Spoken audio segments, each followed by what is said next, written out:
Ladies and gentlemen, welcome to another edition of BHSports Sports Weekly Extra. And my guest on this evening, he's the Sporting News NBA reporter. Ladies and gentlemen, I give you Sean Deveney. Sean, welcome to BHSports Sports Weekly Extra, my friend. Well, thanks for having me. Hey, no problem. I'd love to have you. And Sean, the NBA season is closing out, and our playoffs going to get started this coming weekend. And I'm a Chicago guy. I love my Chicago Bulls. You know, even though I'm from Southwest Michigan, I'm a big Bulls fan, even though I'm surrounded by a lot of Miami Heat bandwagon jumpers. There's a good chance that the Bulls could either face, I believe, the Brooklyn Nets or the Washington Wizards, given what the outcome of their games will going to look like when the next couple of nights. But according to the playoff pictures from NBA.com, if the playoffs start right now, the Bulls will be facing the Brooklyn Nets. And the Bulls are 2-1 against the Brooklyn Nets. Do you think that's a good matchup for the Chicago Bulls in the first round of the playoffs?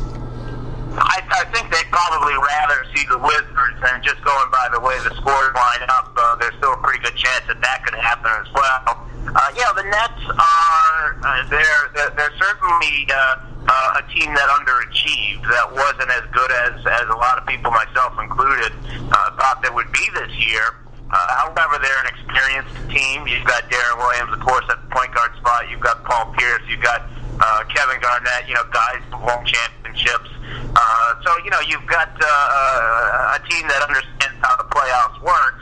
I would say that if you're the Bulls, you'd much rather see an inexperienced team like the Wizards. A team that is probably going to be a little blinded by the bright lights that come with the postseason. So, there's still a pretty good chance. Last I saw, the Wizards were up on the Celtics. So, I think there's still a pretty good chance that could happen. I think that's probably a better matchup for the Bulls in that first round. All right, I completely agree with you, my friend. And do you agree with the Brooklyn Nets that Jason Kidd has really come along as an NBA head coach? He started off the season very rocky, kind of unorthodox with his coaching philosophy and his coaching methods, but he has really come along. I believe his coaching staff has done a good job behind the scenes, getting the players motivated and get them going. What's your overall impressions of Jason Kidd's first tenure as a head coach in the NBA? Yeah, you're right in that when he first took over this job, I don't think he really understood what he was getting into. And he coached that way for the first couple of months. He had all these big names, Garnett and Pierce and Darren Williams and Joe Johnson and Andre Kirilenko, Brook Lopez. I think he tried to coach to the names. He had these guys who had these long histories and reputations in the league, but you can't coach to that. You got to coach to, okay, how do these guys fit together? What's the best way? You can't play everybody 35 minutes. Okay, how are you going to divide it up? Who plays well with this guy? Who plays well with that guy? And I think that once Jason Kidd stopped looking at the resumes and started looking at, okay, how does this team fit together? And that's when we see Sean Livingston go into the starting lineup. That's when we see Alan Anderson start to play more. And I think once he started to realize that, he became a much better coach. He started coaching his team the way his team would play best rather than coaching to the names. All right, totally agree, my friend. And another first round matchup, which I'm pretty confident is probably a lock, is the Miami Heat versus the Charlotte Bobcats. The Heat sort of been stumbling towards the late stretch a little bit, but we all know once the playoffs are here, they turn that switch on and they go into full beast mode, as I call it. Do you think there's a good chance that Miami could sweep the inexperienced Charlotte Bobcats in the first round? Yeah, I think there's no question. You've got both the Heat and the Pacers really at the top of the Eastern Conference. Have struggled, and they have not looked good down the stretch. I'm a little less worried about the Heat, though. They've been through this before. They know sort of the rhythm of the season and how to get themselves ready for April and May and possibly even into June. I think that they'll be ready for it, and certainly a team like Charlotte.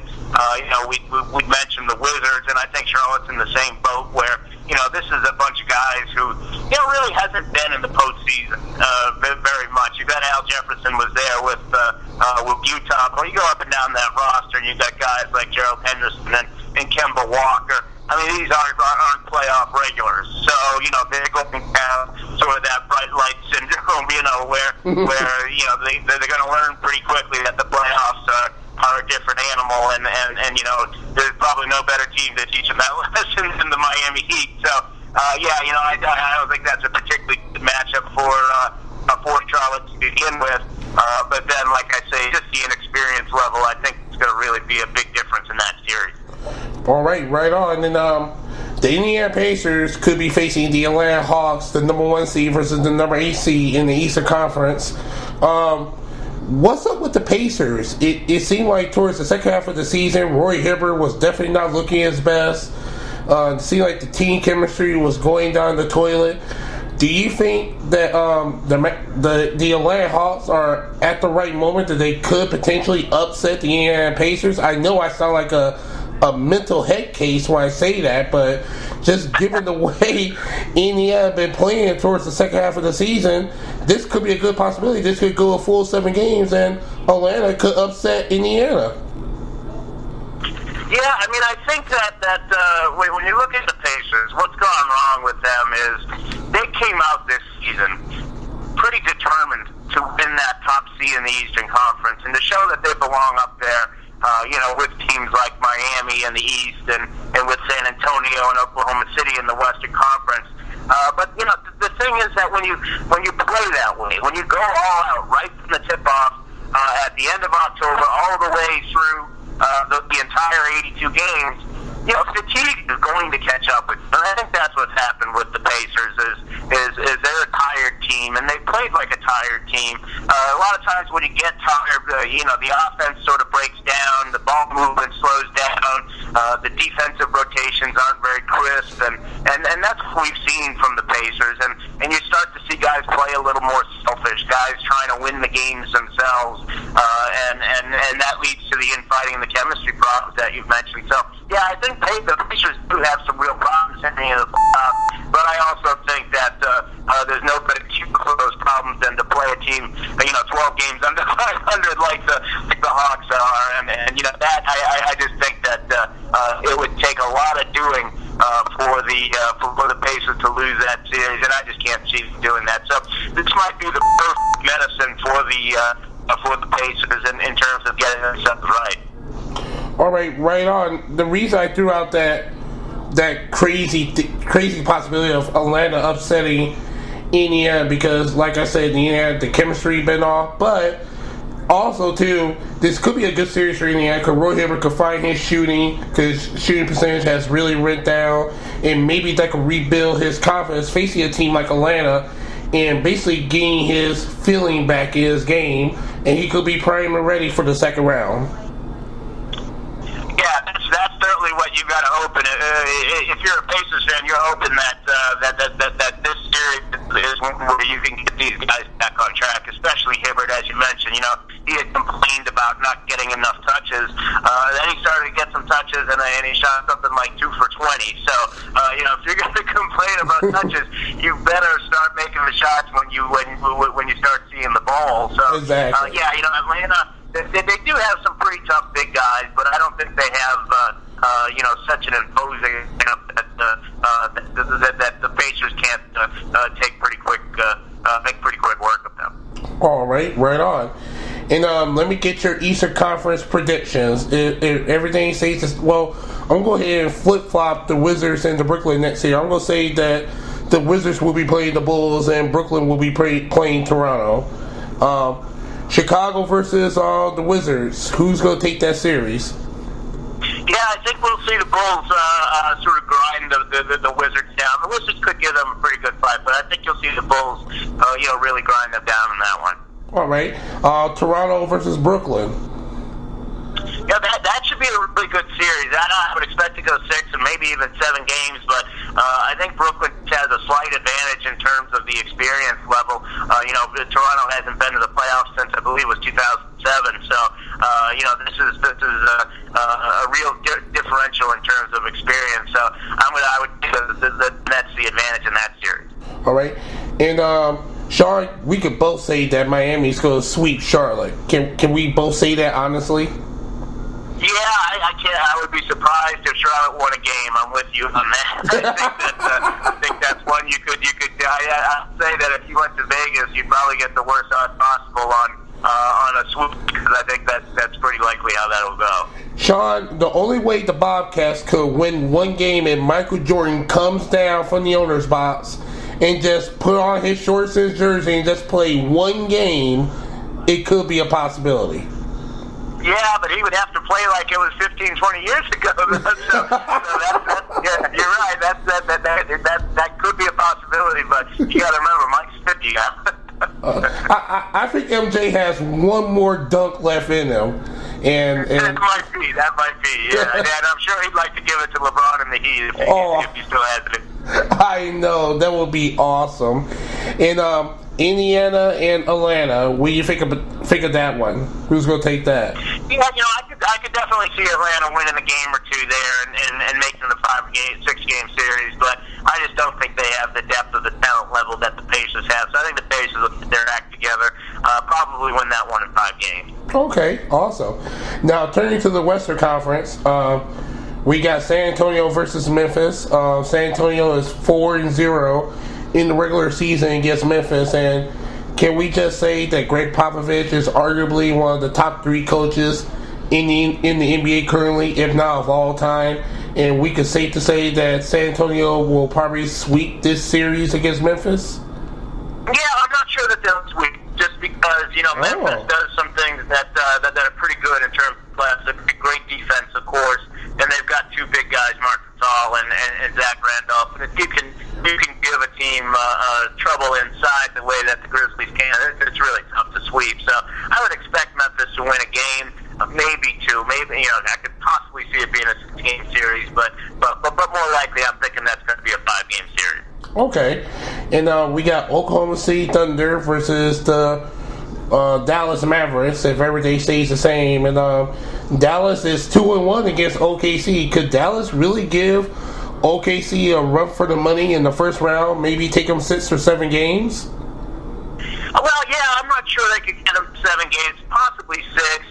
Dallas is a streaky team. They can really shoot it when Monte Ellis and Calderon, when they get that backcourt going. Of course, you've got Dirk Nowitzki. They can put up a lot of points in a short amount of time. So, they are dangerous in terms of that. But I think overall that the talent level of Oklahoma City and their experience level. I mean, they're a team that's been to the finals in the last couple of years. I think Oklahoma City is going to be a little too much for Dallas, and 6 games max. So that's probably a 5-game or 2. All right, and the LA Clippers against the Golden State Warriors.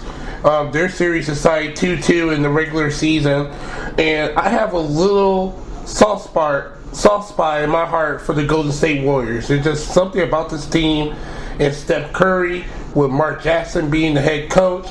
There's just something about this team I really like. I would like for them to go far in the Western Conference, but you cannot deny what Doc Rivers had done with the LA Clippers and what level he has taken Blake Griffin and Chris Paul to since he came on as their head coach back during the offseason.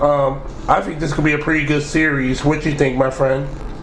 Yeah, I think this is going to be a great series and one that could possibly, and you still have this sort of chance it wouldn't quite work out, but certainly if things stay lined up the way they are, having a 3-6 series with the Clippers and the Warriors, 2 teams that not only are they pretty well matched in terms of personnel, but they really don't like each other. There's been some trash talk between these 2 teams. There's been some fisticuffs during some of the games. So you always like to see that little extra rivalry going on in a playoff series, and I think we have that here. So I think that the Clippers would really have to be on upset watch here. The funny thing about the Warriors is when you've got Steph Curry, you've got Klay Thompson, if those guys are going and they're hot, then they can beat anybody. Problem is, if they're not going, they just don't have many other options. There isn't much scoring that they can do if those guys are not making their shot. So, they're capable of beating anybody. They're capable of losing to anybody. They've been that way all year. But certainly, like I said, they'll be up for playing the Clippers, and I think that's a pretty good series. I would probably pick Golden State, assuming that matchup winds up. All right, and before we move on to Houston versus Portland, if everything lines up and it be those two, I just want to touch on Mark Jackson a little bit. I heard this, I believe it was on Mike and Mike early this morning. I was in my car heading for work, that, the possibility of maybe it was a possibility once upon a time ago that Mark Jackson could come back to New York and be the coach of the New York Knicks, but with Phil Jackson running the front office, that possibility is very blink, because obviously we all know Phil wants to bring in his own guy.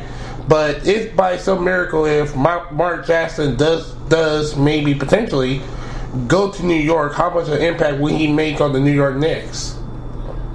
Well, he's an interesting guy because he's had some real success in Golden State, there's no question, but he's also had some failures. He's had a difficult time assembling a coaching staff that he trusts and gets along with. That's really been a real issue with them. They demoted Brian Scalabrine, for instance. He didn't have a great relationship with Mike Malone, who went on to become the head coach in Sacramento. He's had some weird relationships in terms of his fellow coaches, in terms of other members of the front office, but the players love him. And so that's sort of the weird dichotomy there, is that you have a guy who really has a hard time being a head coach in terms of dealing with the rest of the organization, but the players love him. So, it is sort of a difficult job.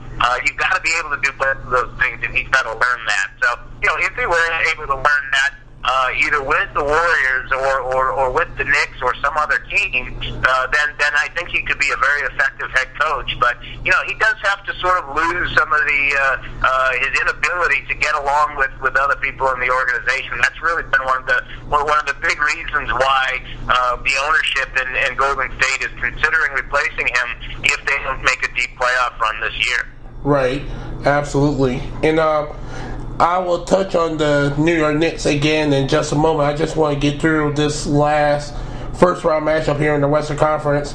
The Houston Rockets, if everything stays the same as we said before, the Houston Rockets versus the Portland Trail Blazers, and Houston is 3-1 in the regular season against Portland, and we see the mass improvement of the Houston Rockets. Of course, they had their little ups and downs in the middle of the season, but this team arguably could come out of the Western Conference and challenge Miami for the NBA championship and the NBA Finals. What's your take on this matchup between the Houston Rockets and the Portland Trail Blazers, if that matchup come to be? That's going to be a very good series. I think both of those teams can put up a lot of points. If you look at the 4 regular season games that they played against each other, they combined to score an average of 225 points in those games. You think about that, that's 113 to 112 on average, So they really do get up and down, and they're going to put up a lot of points in that series. I think what it ultimately comes down to is Houston is a better defensive team when they need to be. They're not always as good as they ought to be. When it comes time to really clamp down, when you've got Dwight Howard and now that Patrick Beverly is back and healthy, he's a very good perimeter defender. When you've got those two guys, you're going to be more equipped to get stops when you need them. And that's really what the playoffs are all about, is you're going to have close games where you just need to get a stop. And I think Houston's a little better equipped to do that. So I think it'll be a very entertaining series, but I think the Rockets are going to come out of there probably in the 6th game. All right. And real quickly, Sean, who's going to come out of the Eastern Conference? So I think we'll have Miami coming out of the East. I think that, despite all the challengers, I think that the Pacers are in some trouble. I think the Nets might be a team that comes up with a surprise and perhaps winds up facing Miami in the Eastern Conference finals. But I think ultimately it's going to be the Heat. I just think that their experience level and having the best player in the world, LeBron James, is going to be too much. All right, and what about the Western Conference? Who's going to come out of that? I'm gonna go with a repeat of last last year and say San Antonio. I think that there are some great challengers, and really, you mentioned a team like Houston, a team like the Clippers are a possibility. Obviously, Oklahoma City is going to be right there, but I think ultimately San Antonio just has too much depth, too much experience playing together, too much experience handling these situations that I think the Spurs ultimately are going to come out. We'll see, a repeat of what was a fantastic 7-game series last year in the finals. We'll see the Spurs and we'll see the Heat. All right, awesome. And who's going to take the whole thing? Will it be Miami or San Antonio in your bracket? I think that this might be the Spurs' year. They were so close last year, and they really should have won it. Ray Allen doesn't hit that shot in Game 6. Then the Spurs are the defending champs here. I think they know that, and I think that they know they can beat Miami, and I think they'll be prepared to do it. Uh-oh. Hello? Uh-oh. Yes, sir. Yeah, all right. All right, you're back. I am, yes. Okay.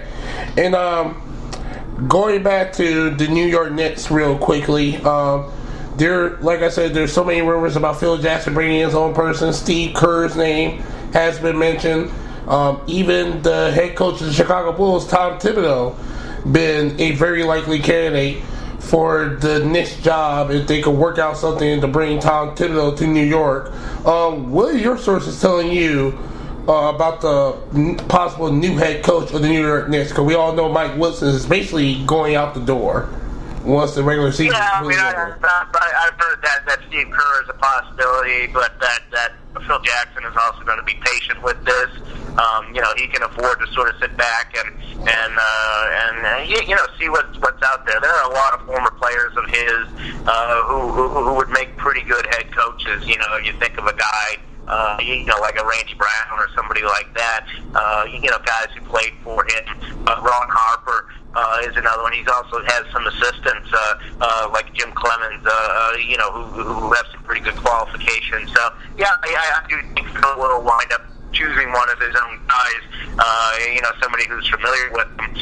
But it is going to be a long process. It's not going to be something that they're going to rush. It's obviously something that they want to make the right choice whenever they do finally make it.